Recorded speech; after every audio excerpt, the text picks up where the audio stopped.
Kan eh, ketika jawaban itu kan ya sebenarnya menerima jawaban. Maka kemarin ada yang tanya, kok di sidang pengadilan kok cepet banget Bu, cuma 15 menit. Nah itu agendanya apa? Kalau agendanya memang cuma menyampaikan gugatan tertulis saja ya cepat. Tapi kalau ataupun jawaban tertulis saja itu cepat. Tapi kalau memang kemudian hakim malah akan membuka sidang, kemudian sekalian mengajukan jawaban, itu juga bisa. Jadi gini Pak, idealnya itu sidang di pengadilan agama itu paling tidak 5 kali. Biasanya sih bisa 7 kali. Tapi kemudian perubahan lebih. Tapi kemudian karena banyaknya banyaknya kasus, maka kemudian ada yang mempercepatnya sampai 3 kali. Kalau 3 kali ini menurut saya terlalu cepat. Tapi ya masih penting. Itu kadang 5 kali itu yang pertama kan datang kedamaian dulu ya, mediasi. Kalau gugatan kan tidak dihitung ya. Gugatan diajukan kan tidak dihitung. Terus kemudian mediasi, habis itu kalau tidak bisa mediasi, gugatan, terus kemudian langsung jawaban. Nah, agenda selanjutnya pembuktian, lalu kemudian putusan dan pembuktian biasanya repetitif pembuktian dan putusan. Misalnya 5 kali. Ada yang meningkatnya sampai 3 kali. Menurut saya kalau tadi menuliskan itu sekedar dituliskan saja dengan alat bukti ini itu boleh. Cuma nanti lebih jelasnya kan di fase pembuktian. Itu Mbak.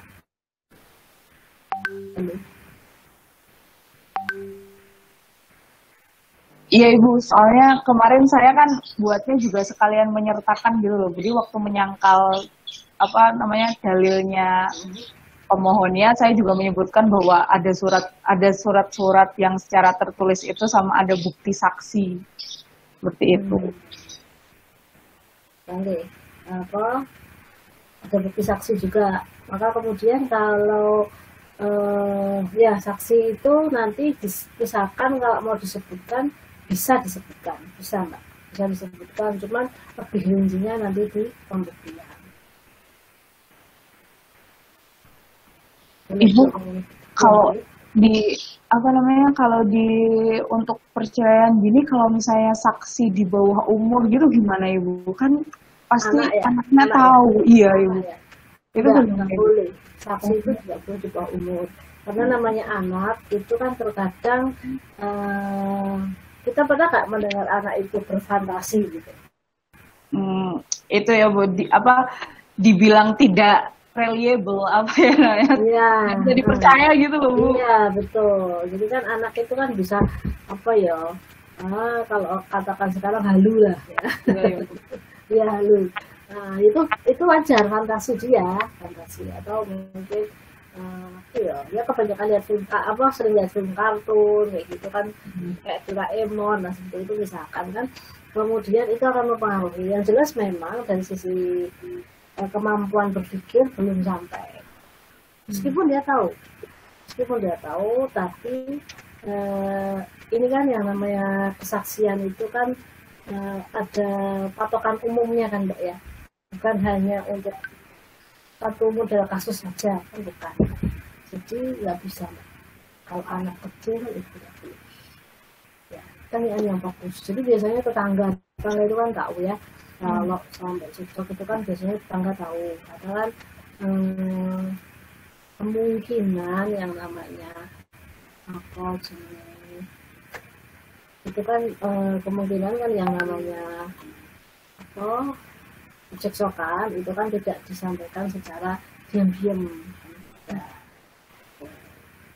Ya, gitu ya. Oh iya Bu, sama untuk yang kemarin kalau misalnya saya kan bilang bahwa eksepsinya itu kan selain yang kewenangan itu obsur legal. Karena menurut saya kan si bapaknya bilang bahwa tidak mau tes DNA karena ekonomi itu loh Bu. membuang-buang uang. Padahal kedua orang tuanya itu sama-sama bekerja dan satunya PNS, Ibu. Saya cek untuk pengecekan DNA cuman 7 sampai 8 juta. Masa bekerja bertahun-tahun 7 sampai 8 juta apa sih namanya nggak punya Ibu. Jadi kan itu kan kayak ini nggak jelas sekali ini. Apa namanya? Iya, mengada-ngada sekali ini. Masa satunya PNS, satunya udah bekerja bertahun-tahun 7 juta cuman buat tes DNA nggak bisa gitu. Terus apalagi si bapaknya ini nggak tidak menjelaskan gitu loh, Bu, kenapa keberatannya secara ekonomi, membuang-buang duitnya kenapa tidak dijelaskan seperti itu, Ibu. Itu juga bisa atau tidak, Ibu? Bisa. Anda jeli melihat itu bisa dijelaskan, bisa disampaikan karena memang kalau pakai alasan itu ya sebenarnya tidak relevan ya. Iya. Nah, ya itu bisa disampaikan. Oh iya, siap Ibu. Terima kasih. Ada yang lain monggo.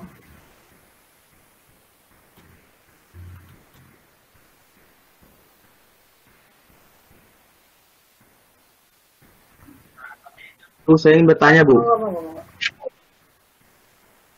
Perihal saksi di bawah umur, Bu. Di dalam pengadilan agama itu dasar hukumnya apa, Bu ya? Kalau misalkan di pidana kan Bu bisa menggunakan Undang-Undang Nomor 11 tahun 2012 tentang Undang-Undang Sistem Peradilan Pidana pasal 1 angka 5, Bu.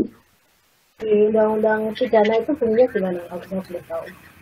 Anak yang menjadi saksi tindak pidana yang selanjutnya disebut anak saksi adalah anak yang belum berumur 18 tahun yang dapat memberikan keterangan guna penyidikan, penuntutan, dan pemeriksaan di sidang pengadilan tentang suatu perkara pidana yang didengar, dilihat, atau dialaminya sendiri.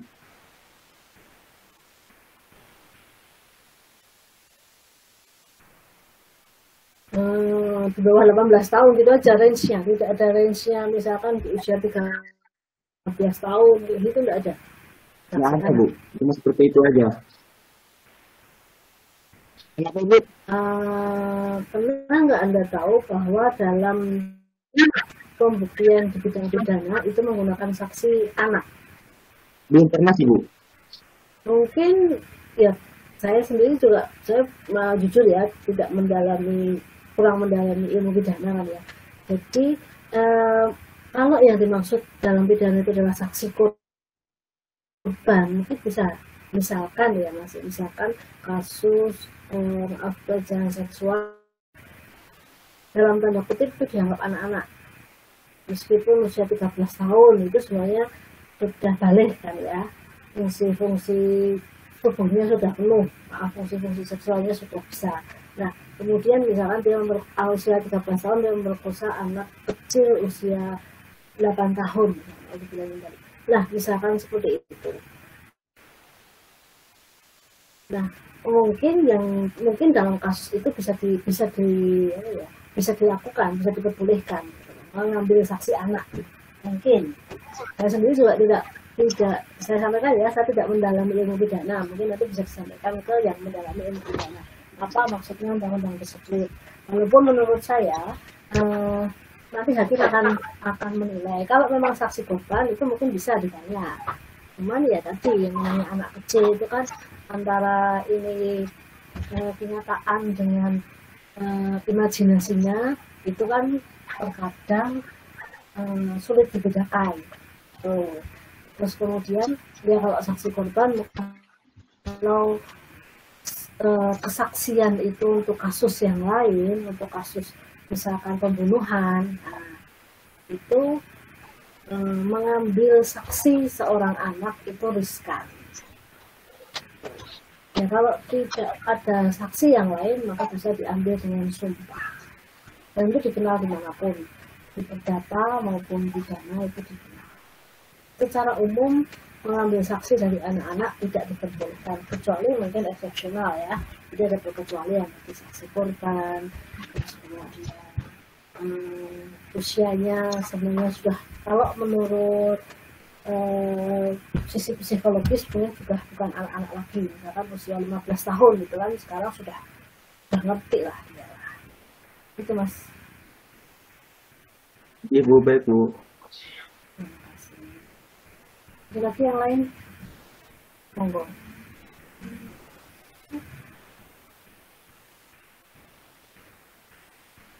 Jadi susah ya saya itu saya kuliah dulu aja ya. Nanti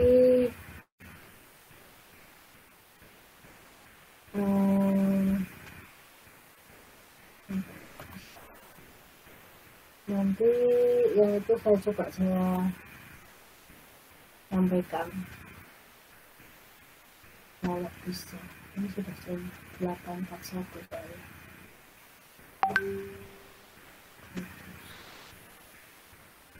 Ada lagi yang lain? Jadi itu yang masih riskan kalau menurut saya. Itu undang-undang itu harusnya ada PP-nya. Ada PP-nya nggak, Mas? Saya jadi penasaran. Belum tahu lagi Bu saya, Bu. Nah, kalau baca undang-undang itu sangat lebih baik kalau juga membaca PP-nya. Itu namanya sudah ya. Nah, apa ya?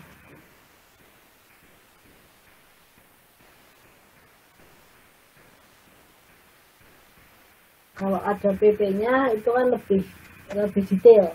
Karena undang-undang itu kan secara garis besar. Kalau kita baca undang-undang tok itu sebenarnya tidak lengkap. Maka yang namanya undang-undang itu harus tidak lama kemudian harus ada PP-nya. Nah ini pemerintah ini besok kalau Anda jadi di pemerintahan atau di bidang legislatif, maka Anda bisa istilahnya untuk ngoyak-oyak gitu ya. Jadi biar undang-undang yang muncul banyak sekali saat ini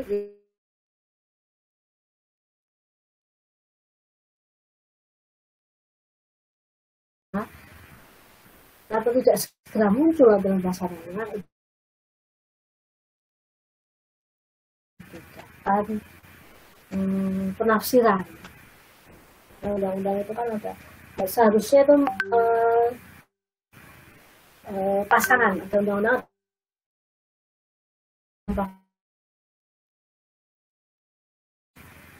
semua yang ya kan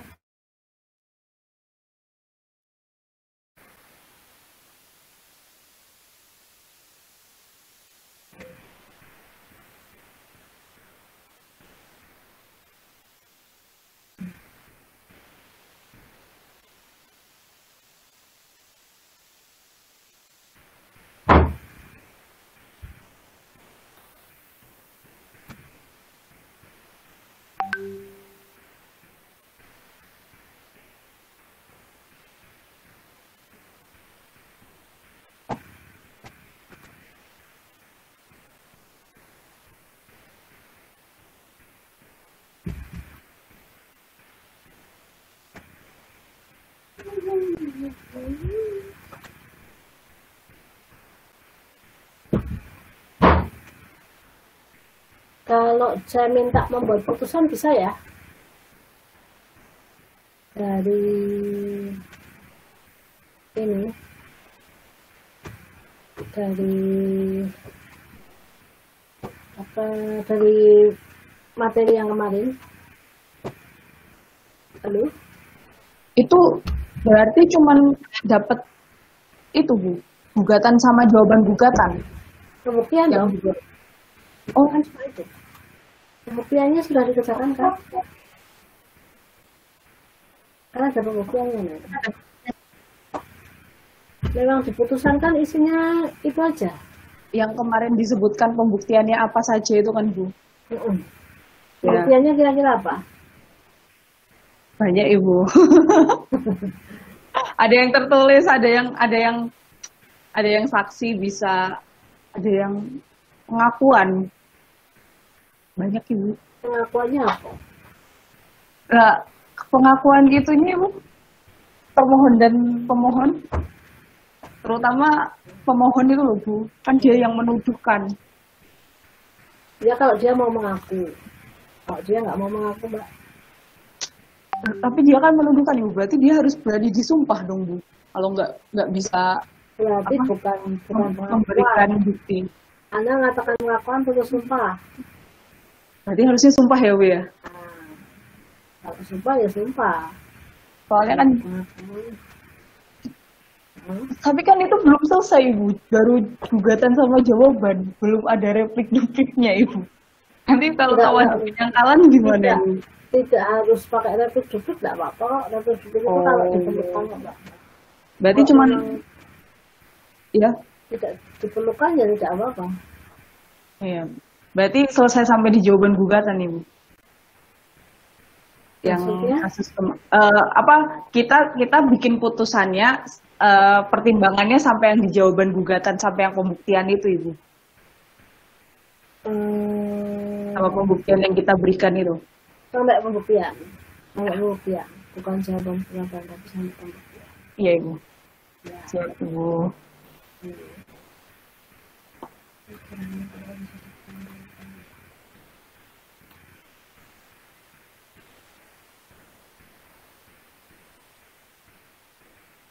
Kemarin sudah. Ini langsung membuka putusan.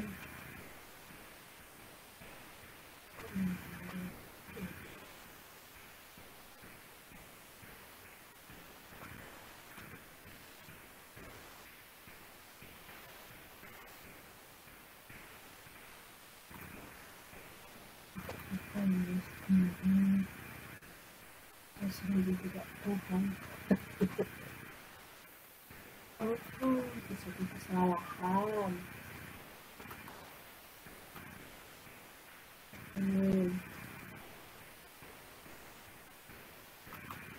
Upaya hukum itu apa aja? Saya tanya coba. Ada dua, Ibu, yang biasa sama luar biasa. Ya, yang biasa itu apa?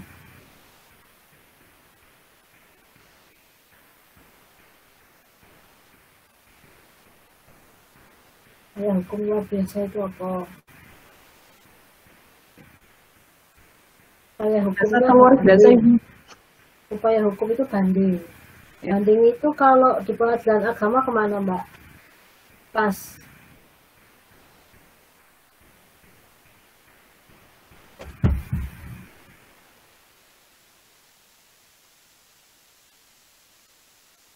Kan enggak?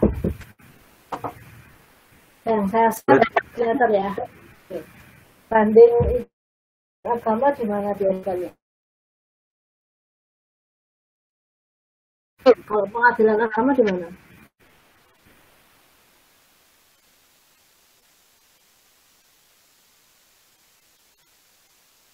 Di agama?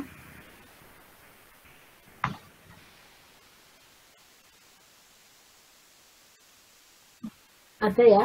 Pengadilan tinggi agama itu ada di tiap provinsi. Kalau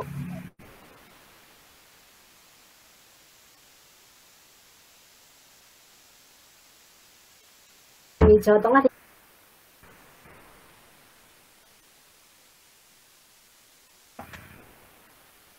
datang kasus di pengadilan agama. Halo? Halo?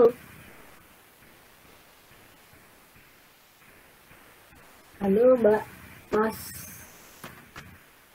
Ini kata kemarin. Halo?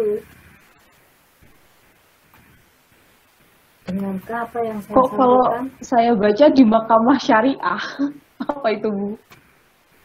Oh, Mahkamah Syariah. Saya baru itu. dengar, Bu. Iya. Mahkamah Syariah itu yang ada di itu, Mbak, di Aceh. Oh, Mahkamah Syariah itu ada di Aceh. Kalau Anda lihat ini materi ini, mengatakan ya materi upaya hukum. Nah, ini diajukan di Pengadilan Tinggi Agama. Kalau banding, kalau kasasi ya ke Mahkamah Agung sama. Oke, kita sampaikan dulu. Yang apa sih yang ada di Pengadilan Tinggi Agama?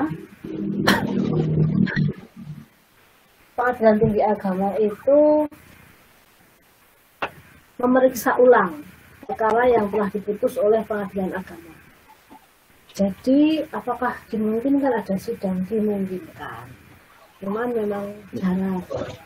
Tujuannya melakukan pemeriksaan tingkat banding. untuk mengoreksi dan mengeluarkan kesalahan dan kekeliruan dalam penetapan hukum pada mengadili. Halo, maaf suaranya ya, tolong di-mute dulu. Tata cara mengadili, meluruskan penilaian fakta dan pembuktian. Jadi tujuan utama pemeriksaan tingkat banding itu untuk mengoreksi. Kalau ada hal-hal yang tidak pas, dirasa tidak memberikan nilai keadilan, maka bisa diajukan banding. Nah, ini perkembangannya adalah ini. Masih berdepan pada ini, kemudian diubah-ubah, ditanya tidak ditanya. Prosedur permohonan banding itu diajukan dalam waktu 14 hari setelah putusan ditetapkan atau setelah diberitahukan. Terhadap permohonan banding yang diajukan melampaui tenggang waktu tetap diterima dan dicatat.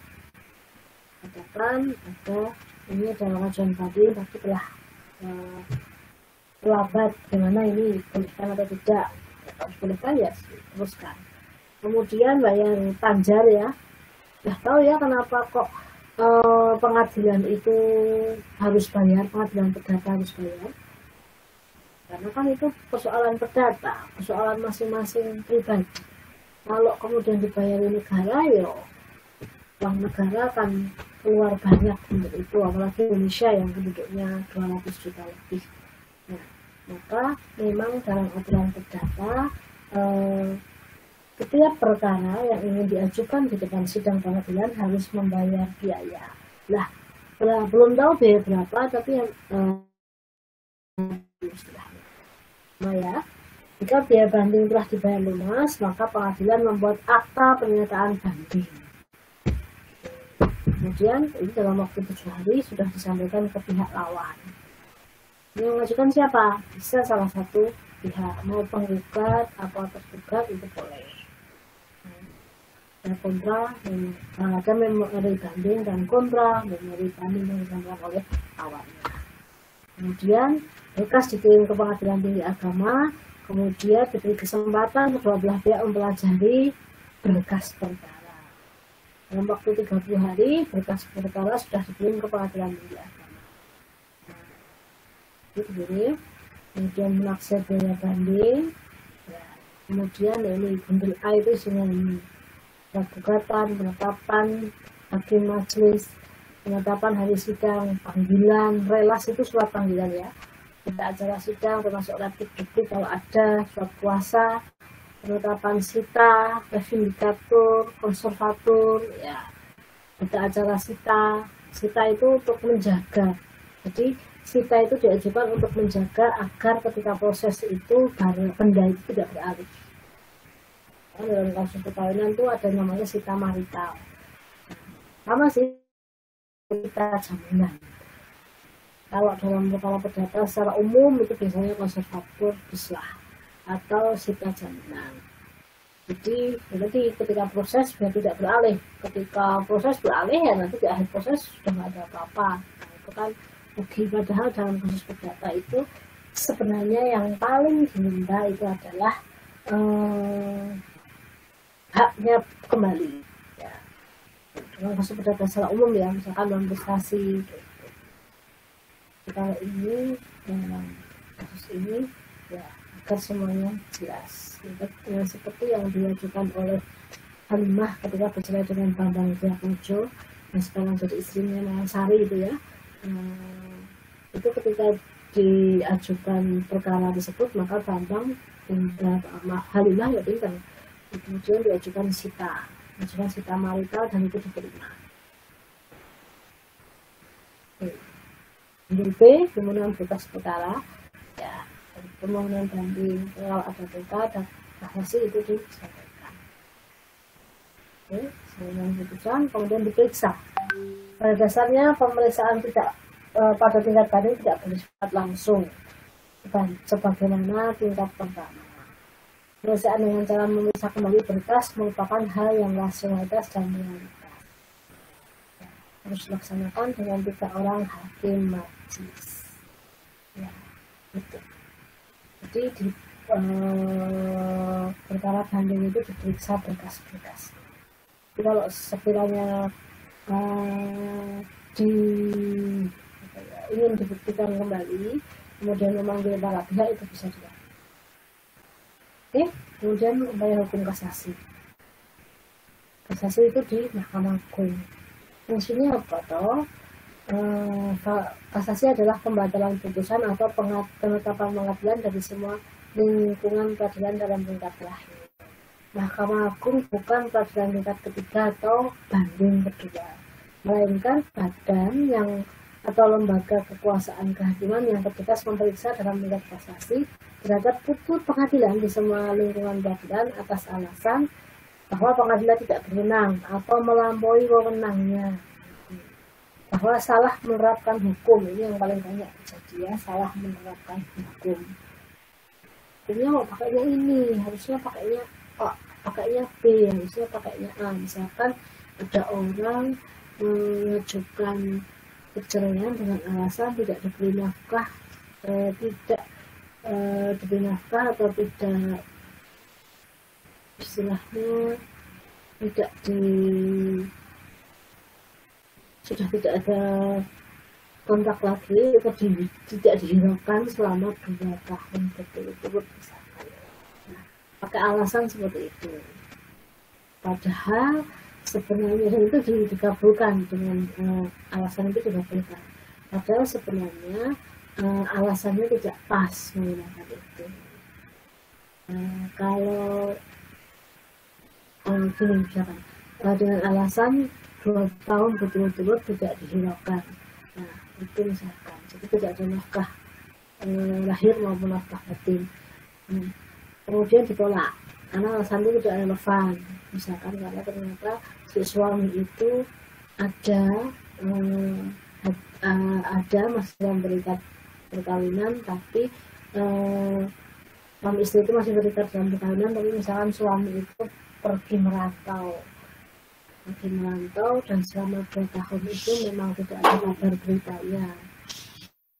Datang waktu ketiga, tapi si istri sudah sudah sangat jengkel dengan apa yang dilakukan oleh suaminya. Nah, istri yang mengajukan tadi gugatan tapi tidak diterima. Nah, maka kemudian si istri itu banding pun misalkan tetap saja tidak diterima, maka dia kemudian mengajukan kasasi. Nah, hakimnya kemudian beralasan, itu masih diberi nafkah kok, masih nyatanya ketika sudah 2 tahun balik, misalkan. Nah, padahal sebenarnya kalau memang suami itu tidak menghiraukannya selama atau meninggalkan selama 2 tahun berturut-turut tanpa ada kabar beritanya, itu bisa juga diterapkan dengan aturan lain, pasal lain, misalkan 6 bulan berturut-turut tidak memberi nafkah lahir batin, 3 bulan tidak memberi nafkah, gitu. Atau 6 bulan membiarkan istrinya, atau alasan yang lain juga bisa. Kelalaian kewajiban, gitu. Jadi salah menerapkan hukum itu bisa dilihat. Kalau kemudian putusannya salah menerapkan hukum, maka ya kemudian hakim bisa menyatakan bahwa putusan tingkat pertama dan tingkat banding atau salah satunya itu tidak sesuai.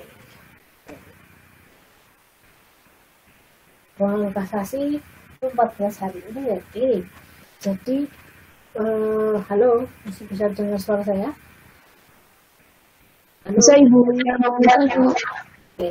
Jadi kasasi itu kenapa ada orang mengajukan kasasi? Karena dia merasa bahwa haknya dilanggar dan dia belum memperoleh keadilan, maka kemudian dia mengajukan kasasi. Tumpukan perkara di kasasi di Mahkamah Agung itu banyak sekali. Hakimnya itu berkisar antara range-nya 15 sampai 20 kalau belum berubah ya. Karena sekarang ini saya lihat jumlah hakim di pengadilan itu berkurang. Nah, kalau itu dikurangi, sementara Anda bisa lihat di sini bahwa berkas perkara yang diajukan untuk kasasi itu tebal sekali. Nah, maka membaca file yang sangat tebal itu butuh waktu yang lama, apalagi mempelajarinya secara detail. Nah, ini bundel B itu ini akta permohonan kasasi, surat kuasa, memori yang nggak terima, kelas pemberitahuan kasasi dan lain sebagainya.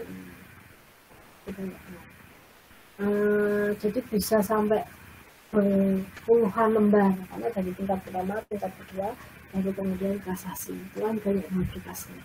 Nah itu maka terjadi tumpukan perkara yang luar biasa, ya, bahkan ribuan tumpukan perkara. Proses di kasasi itu bisa sampai makan waktu 1 tahun lebih, biasanya seperti itu.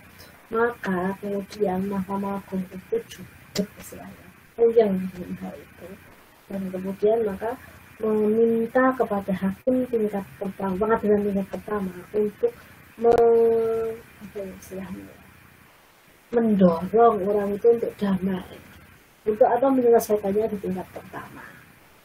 Tidak usah sampai upaya hukum, karena itu tentu saja selain biaya dan waktu yang lebih banyak juga itu akan sangat merepotkan. Kecuali memang ada hal-hal yang penting.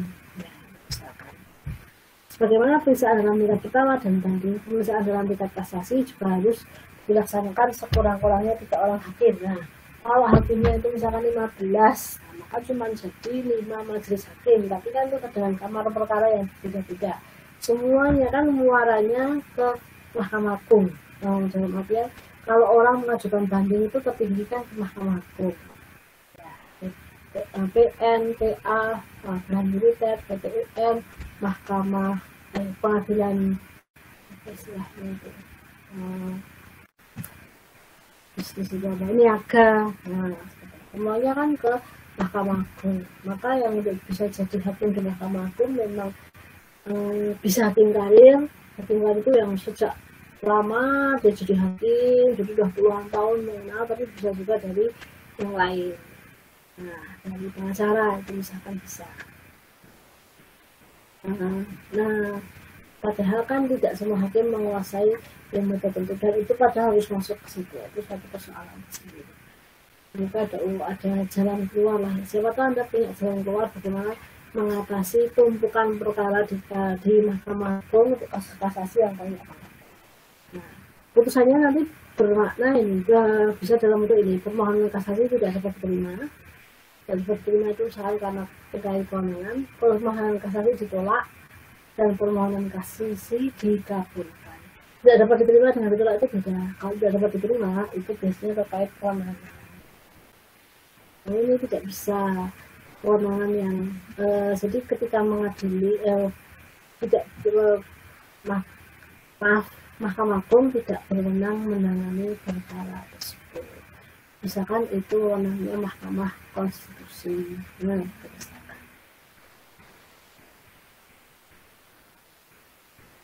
kalau persoalan sengketa pilkada itu sekarang wewenang masih Mahkamah Konstitusi ya. Nah, iya masih Bu. Nah, tapi katanya mau beralih Mas ya. Mau beralih ke Mahkamah Agung lagi katanya.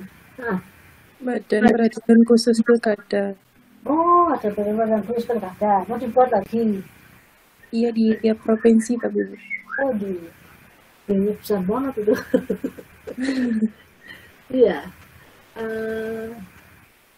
Nah itu kan malah dulu kan masuk kasasi Mbak itu Mbak, masuk MA, masuk ke MA, terus kemudian masuk ke MK.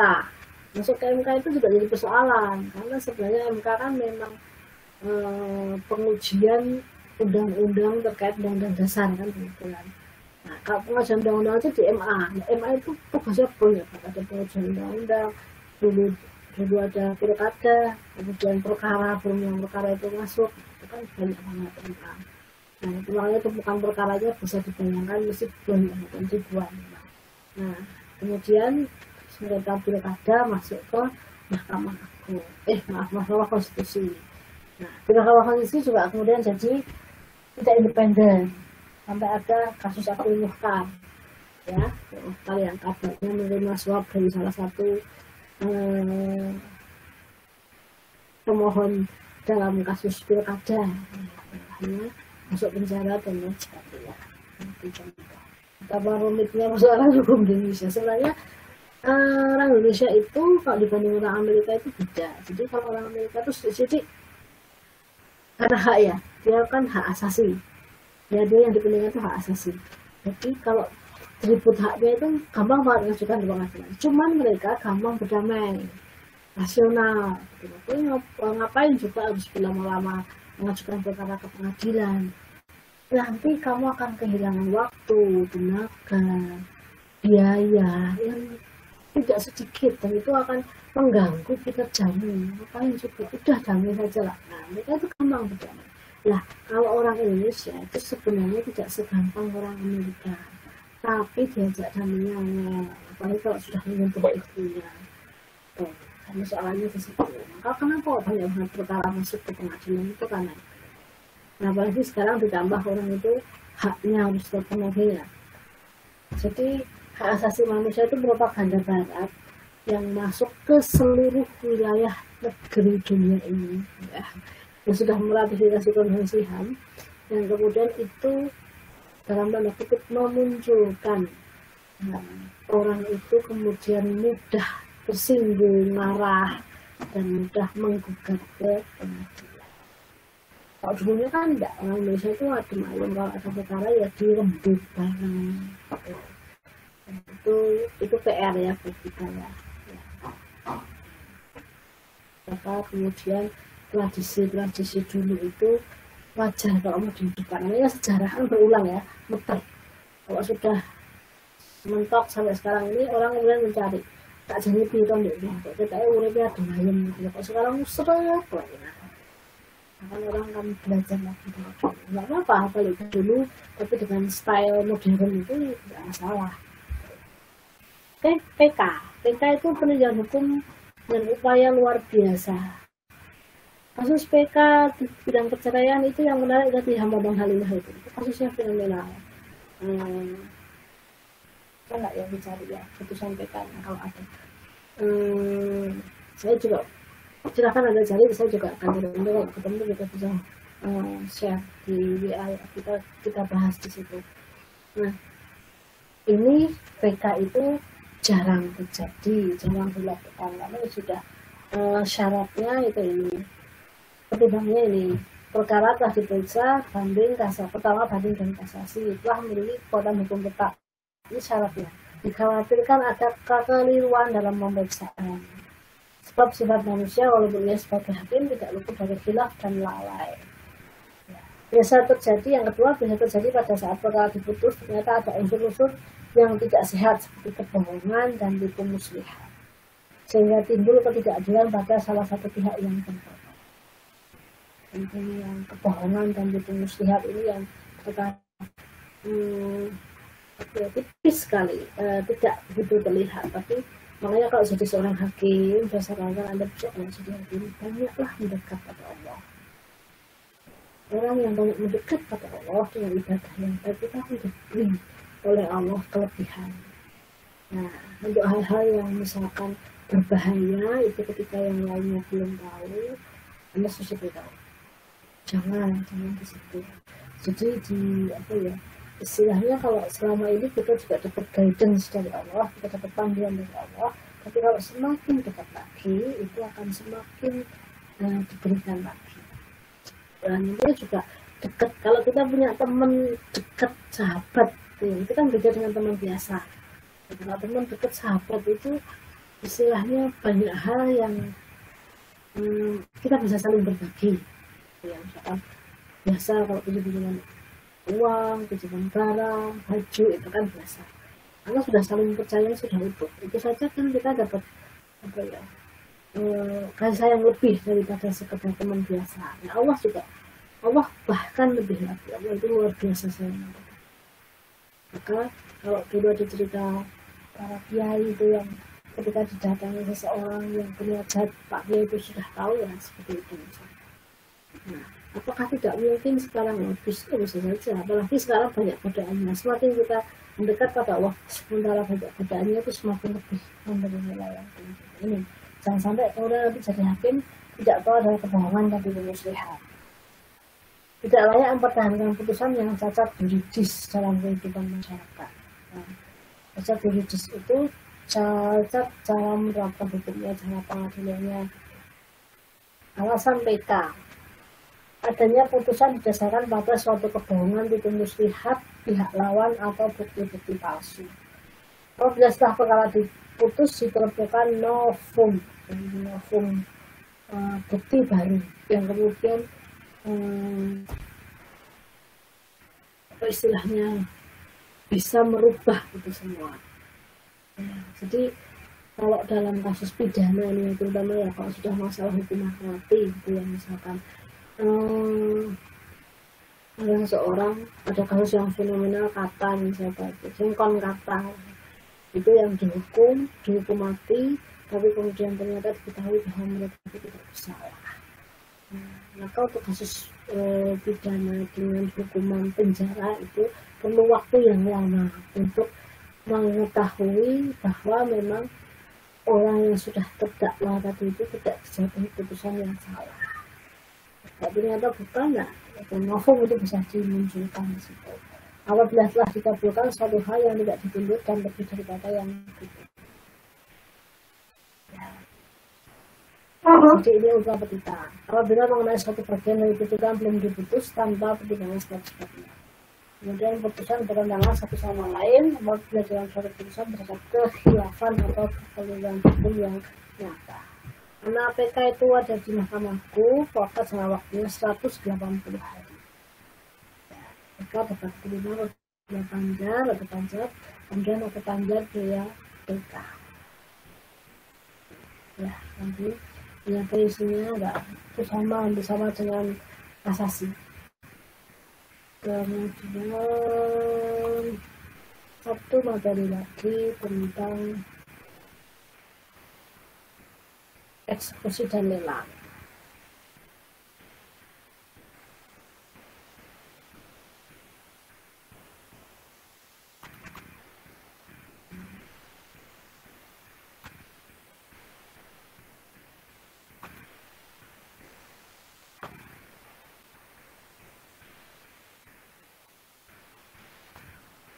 Ada pertanyaan dulu dong, silakan.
Halo?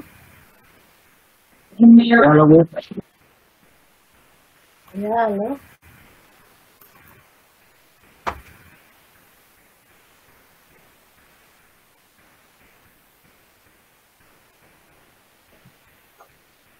Lanjut Bu. Lanjut ya.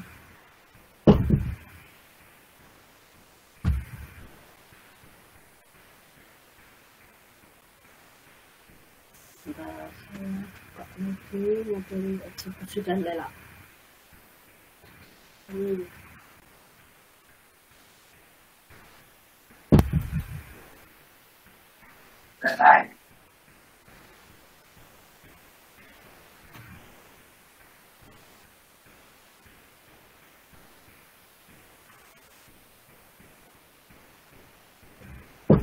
Nah ini eksekusi, yang namanya eksekusi itu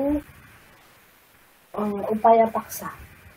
Eksekusi adalah hal menjalankan putusan pengadilan yang sudah berkekuatan hukum tetap. Jadi upaya hukumnya sudah tidak ada, sudah para pihak yang sudah legowo istilahnya ya, harusnya ya sudah legowo, sudah setuju bahwa bahwa putusan pengadilan harus dilaksanakan. Begitu. Tapi ternyata ketika eksekusi tidak semudah itu. Eksekusi adalah hal menjalankan putusan yang sudah berkekuatan hukum tetap. Putusan pengadilan yang dieksekusi adalah putusan pengadilan yang mengandung perintah pada salah satu pihak untuk membayar sejumlah uang atau menghukum pihak yang kalah untuk membayar sejumlah uang atau pelaksanaan putusan yang memerintahkan pengosongan pendapat. Karena pihak yang kalah tidak melaksanakan putusan tersebut dengan sukarela, sehingga memerlukan upaya paksa dari pengadilan untuk melaksanakannya.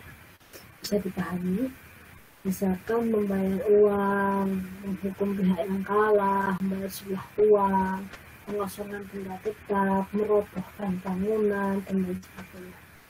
Putusan pengadilan yang dapat dilaksanakan eksekusi, yaitu mempunyai kekuatan eksekutorial, adalah putusan pengadilan yang mengandung amar condemnato, yaitu menghukum.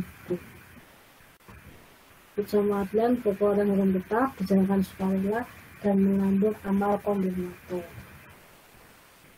Ya. Contohnya, menghukum para pihak untuk membayar uang, menghukum para pihak, menghukum pemohon untuk mengucapkan taklid talak, misalkan seperti itu. Nah, ya ini dulu eksekusi. Jadi eksekusi putusan yang menghukum pihak yang kalah untuk membayar sejumlah uang. Siapa yang pihak yang kalah? Belum tentu tergugat, bisa juga penggugat yang kalah. Eksekusi putusan yang menghukum orang untuk melakukan suatu perbuatan. Kemudian eksekusi real, pelaksanaan putusan yang menggunakan mengosongkan benda tetap. Ya. Yang dibahas biayanya adalah permohonan pihak, penaksiran biaya, unmami, melaksanakan surat tunda eksekusi, pelaksanaan eksekusi real. Ada yang mau bertanya silahkan.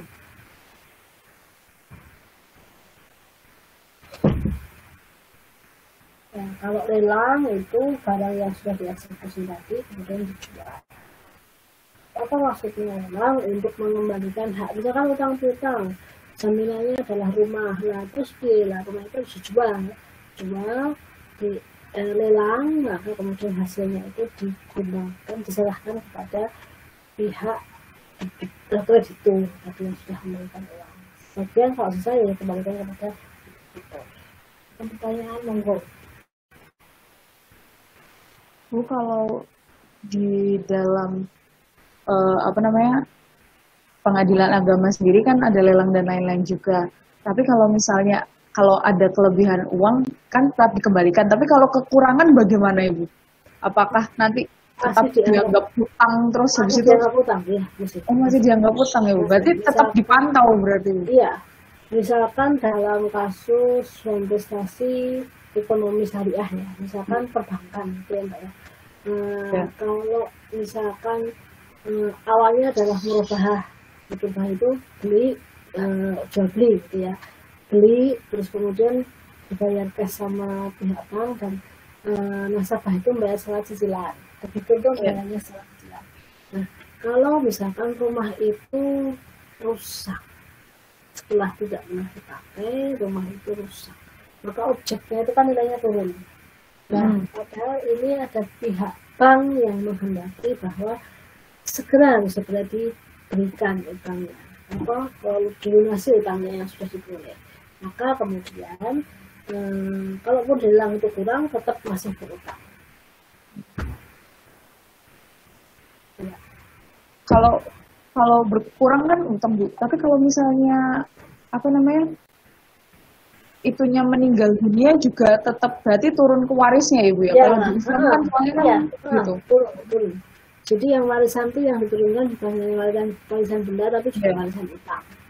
Oh berarti nggak kayak perdata ya Bu ya? Soalnya kalau di perdata kan kalau nggak ada perjanjiannya kan jika salah satu pihak meninggal berarti hubungannya lepas. Makanya kalau di perdata kan kadang perjanjiannya ada yang soal ahli waris itu kan Bu.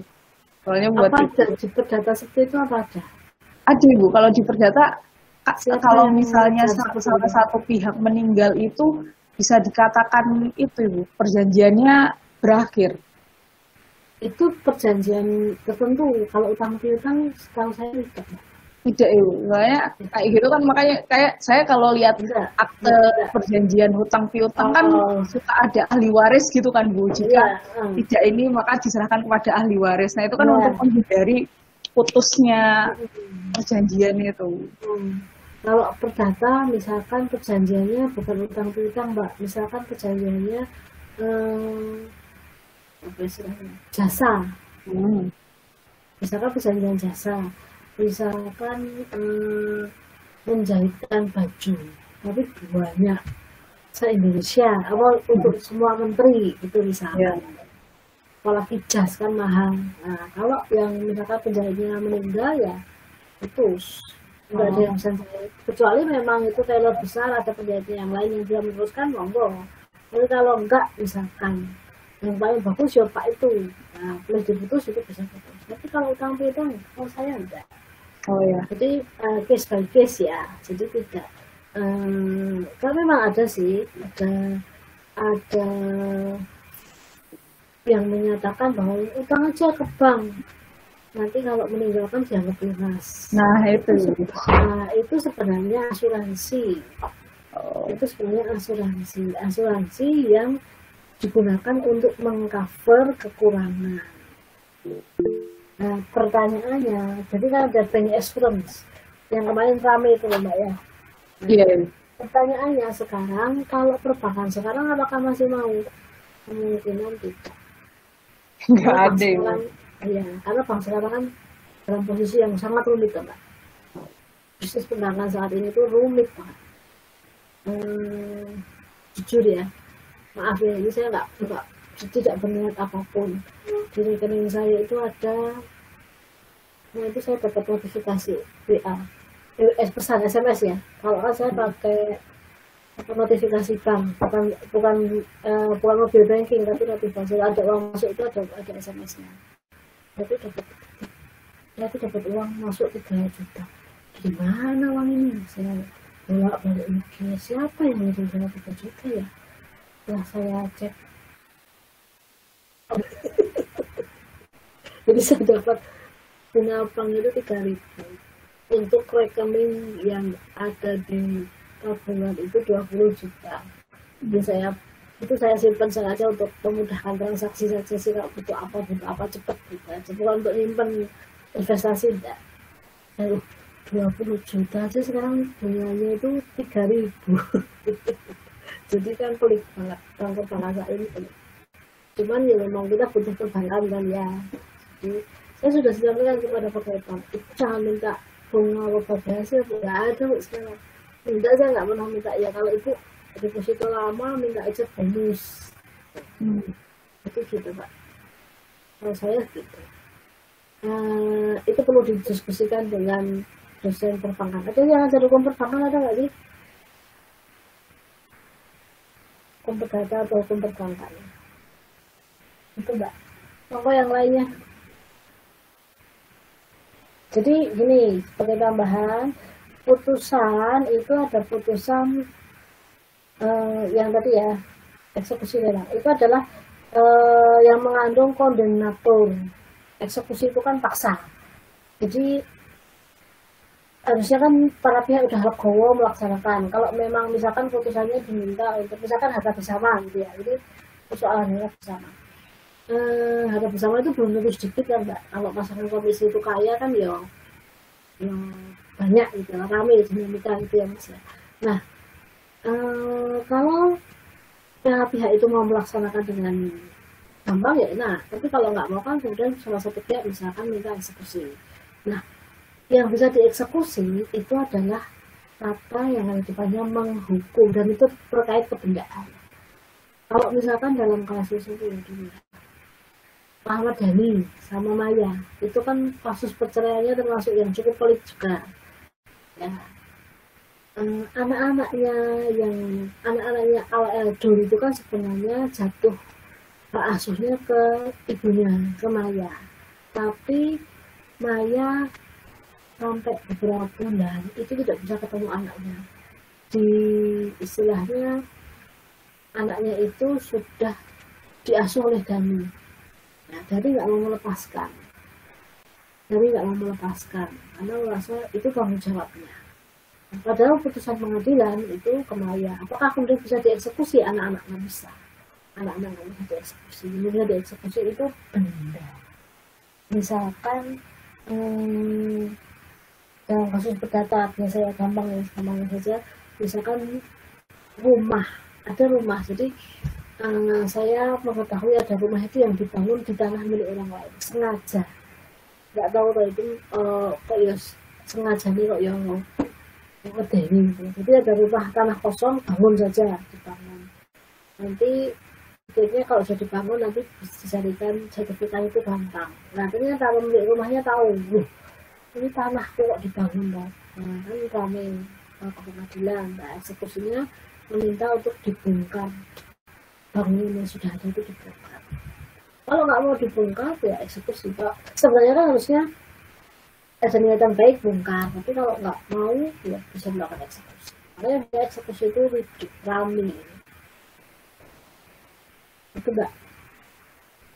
Jadi putusan itu ada 3 putusan yang berisinya penetapan saja. Menetapkan bahwa putusnya perkawinan antara A dan B, menghukum A untuk membayar biaya perkara, itu menghukum.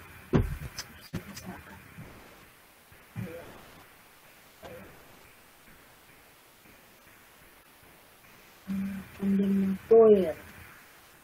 Kalau putusan tidak ada kata menghukumnya nggak bisa dieksekusi, harus ada kata menghukum yang bisa dieksekusi dan itu terkait kebendaan. Ada hal menarik ketika saya membaca, tidak berniat bergosip ya, jadi misalkan asuh anak itu harusnya ikut siapa dong? Tidak mesti ikut ibunya, tidak mesti, bisa juga ikut bapaknya. Ketika Anang dan Krisdayanti itu bercerai, saya tidak sengaja itu melihat berita Anang. Anang memang punya background pendidikan agama yang cukup ya. Kabarnya dia dari pondok pesantren. Nah, maka ketika mereka bercerai, Anang itu membawa anak-anaknya ikut dia.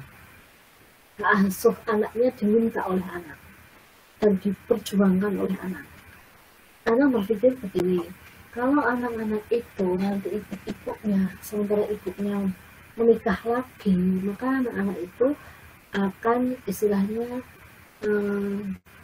katakanlah beban ini tidak begitu terurus dengan baik lah.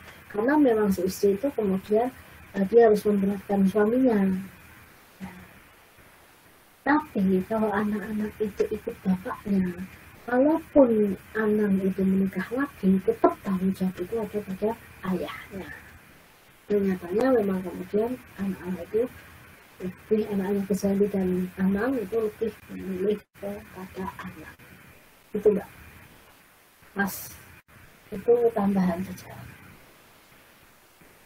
Ada yang mau ditanyakan lagi? Silahkan.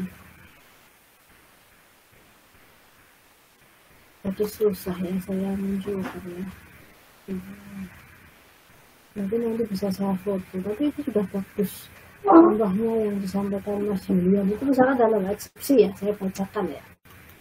Bahwa Pengadilan Agama Boyolali tidak memiliki kewenangan relatif untuk mengadili perkara tersebut ya. Kemudian ini ada dasar hukumnya menurut ketentuan pasal 66 ayat 2 Undang-Undang Nomor 70 tahun 87, ini undang-undang yang lama yang diubah dalam undang-undang 3 tahun 2006, yang selanjutnya dirubah dalam undang-undang nomor 50 tahun 2009.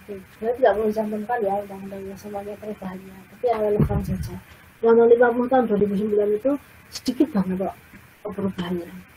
Permohonan sebagaimana dimaksud dalam ayat 1 diajukan kepada pengadilan yang daerah hukumnya meliputi tempat kediaman termohon, kecuali apabila termohon dengan sengaja meninggalkan tempat kediaman bersama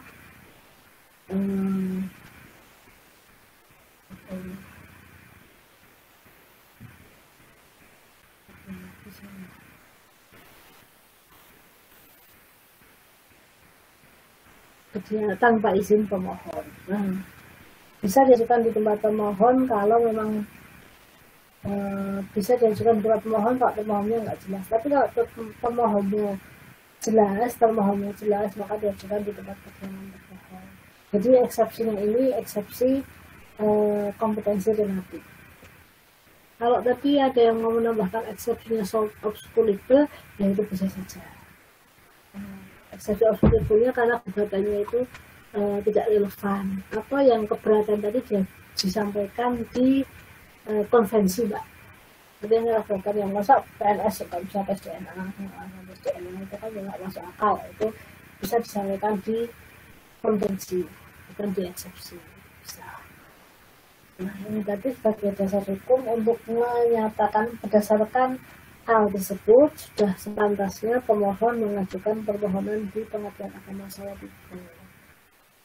Bahwa oleh karena itu sudah tepat kiranya untuk majelis hakim Pengadilan Agama Boyolali menyatakan diri tidak berwenang menyelesaikan perkara tersebut, memutus dan mengadili perkara tersebut. Itu eksepsinya. Berarti sini. Ya, eksepsinya memang itu paling gampang adalah eksepsi relatif. Kalau mau tambah eksepsi obscurable itu bisa juga tidak. Ada yang mau bertanya lagi? Halo, pada kemana ini? Ya, halo Bu. Ya. Sudah? Jelas, Bu. Sudah jelas ya. Kalau sudah jelas, tugas terakhir adalah membuat putusan. Dan putusannya isinya mendamaikan para pihak. Jadi gini. Jadi alasan yang digunakan oleh pertimbangannya. Jadi Anda nanti membuat pertimbangan. Anda membuat tugas Anda dalam putusan itu kan bukti sudah ada, jawaban sudah ada, pembuktian sudah ada. Nah, kemudian Anda membuat istilahnya pertimbangan hukum dan kemudian putusan. Dan saya minta putusannya itu adalah menolak permohonan pemohon. Dan kemudian istilahnya menolak ya, menolak permohonan pemohon dan tetap mereka berada dalam satu ikatan perkawinan dan menyatakan bahwa A dan B terikat dalam ikatan perkawinan. Masih terikat dalam ikatan perkawinan. Itu ya, bisa dipahami? Bisa Bu. Untuk kenapa?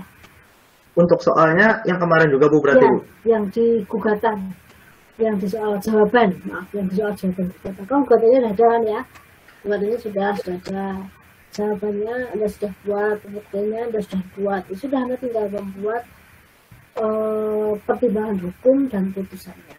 Dan saya minta putusannya adalah menolak permohonan pemohon dan meminta pemohon untuk memperbaiki dan menyatukan mereka dalam satu ikatan perkawinan. Gimana, Mbak? Untuk pembuktiannya masih kurang paham, Bu, yang soal kemarin itu gimana ya, Bu? Pembuktiannya secara umum saja, kira-kira apa yuk? Berarti keterangan Saksi.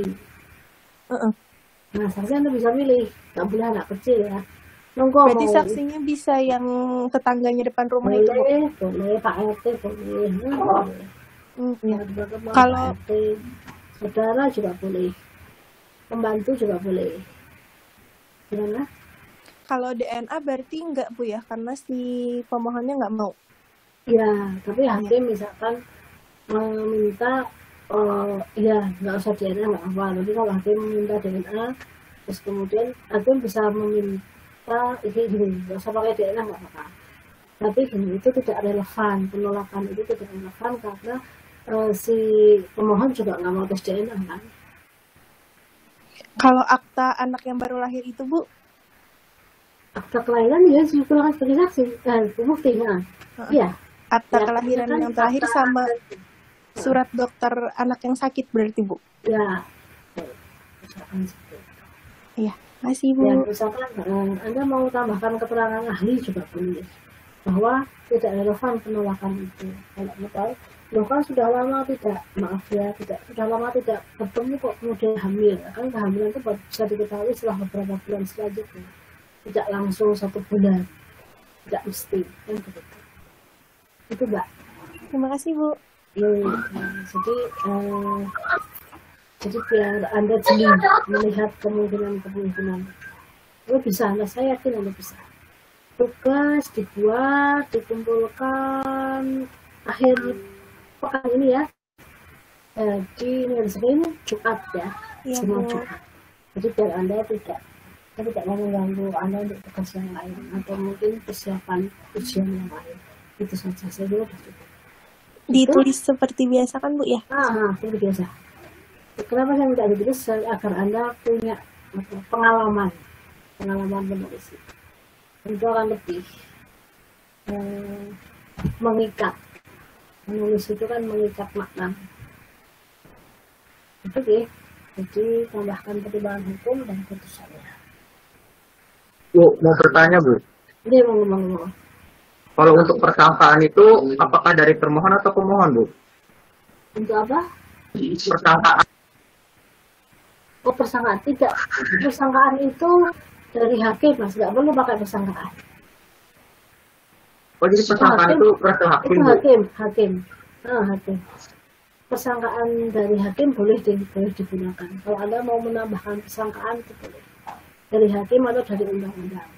Kalau mau persangkaan misalkan dari aturan hukum. Atau misalkan Anda lihat persangkaannya dari biasanya sih dari undang-undang atau hakim. Hakim juga bisa lah. Dari pendapat hakim. Menyangka misalkan persangkaannya tidak kan itu yang intinya di situ kan titik poinnya itu kan si pemohon itu menganggap termohon itu selingkuh kan, tapi nggak ada data, cuma dari misalkan ada tetangga ucapan tetangga, jadi kan ucapan tetangga itu kan harusnya dipilah kan Mas, tetangga yang menyampaikan itu orangnya suka berbohong nggak, itu misalkan, jadi hakim akan menilai, hakim itu akan mengorek kebenaran itu dalam persidangan. Misalkan persangkaan hakim bahwa misalkan tidak relevan kiranya bahwa pemohon itu menggunakan bukti dugaan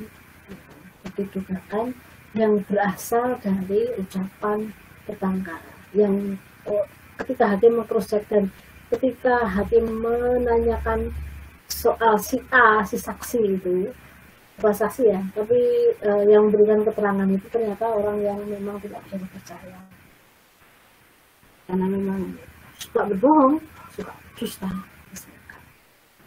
Jadi misalkan persangkaan hakim boleh, oke? Kalau tidak juga tidak apa-apa, tapi kalau pun ada yang menambahkan itu juga itu bagus. Itu Mas Hasmi. Halo. Iya Bu, udah jelas Bu. Ya, Anda monggo lah mencoba menggali lebih jauh. Jadi ini saya mau mengajak Anda berpikir analitis kritis saja untuk melihat persoalan yang terjadi, biar tidak semuanya harus dari undang-undang. Enggak lah, harus dibuka itu yang namanya penemuan hukum, itu harus dimungkinkan dibuka. Kalau Anda mau bisa membuat penemuan hukum itu juga bagus. Misalkan. Ya. Itu deh. Ya. Kalau tidak ada, saya cukupkan sekian. Terima kasih atas atensinya. Semoga nanti ketika ujian nilainya berhasil dengan baik, mendapat nilai yang diharapkan, kemudian ilmunya bermanfaat. Dan jangan lupa tetap menjaga protokol kesehatan agar kita senantiasa sehat selalu. Amin. Jadi, Amin. gitu ya. Sekian dari saya. Kita tutup dengan bacaan hamdalah. Alhamdulillahirabbil alamin. Ya. Sekian dari saya. Billahi taufiq wal hidayah. Assalamualaikum warahmatullahi wabarakatuh. Waalaikumsalam warahmatullahi wabarakatuh. Terima kasih Bu. Terima kasih Bu. Sama-sama ya. Sama-sama. Bekerja. Kuliahku kurang ngomong makasih, Cuk.